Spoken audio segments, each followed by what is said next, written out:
ka bërë ditë të tëra negociata, sekrete të fshehta,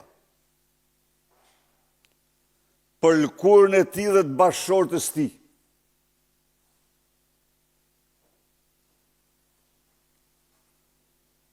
Në shkëmbim të lubis.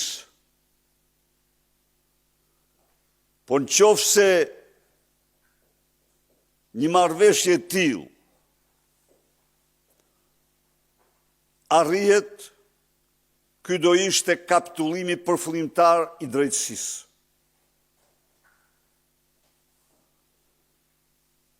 Kjo do ishte marrëveshja e asgjësimit përfullimtar të institucionit akuzës. Unë jam i vetëdijshëm se Lubi Balluku ka shkel ligjin dhe ka vjedh. Shqip. Por gjithçka ka bërë.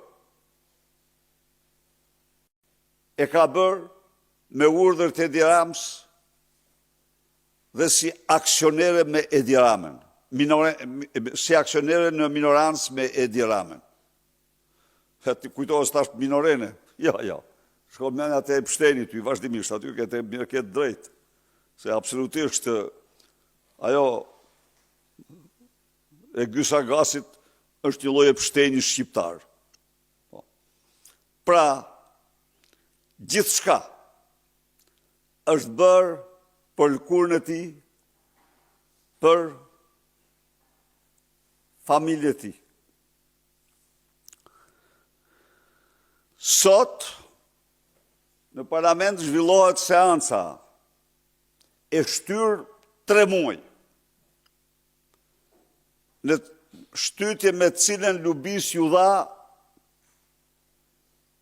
mundësia të shkatroj mira dokumenta, të intimidoj, të kërcënoj me 10 dëshmitar. Ajo aty nuk është. Komshia thot, prej 4 ditësh nuk e kam pa të hyjë në shtëpinë e saj. Tjetër nuk mund të them. Një gjë i them, edhe prapa diellit po të shkosh, do të të gjejmë dhe do të sjellim në Shqipëri. Prandaj mos tento të largohesh nga Shqipëria. Asaj dhe çdo njeriu tjetër.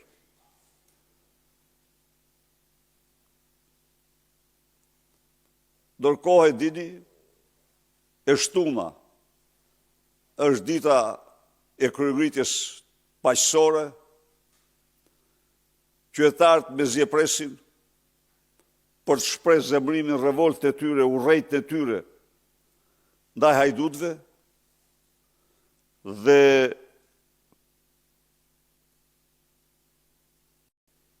do t'jetë një revolt, një kryengritje, do të thosha nga më të fuqishme ose më fuqishmja që ka njohur vendi. Nuk do jetë e llojit të atyre që keni pa. Tani kryengritja kalon në fazën e diversifikimit të aksioneve dhe veprimtarisë saj.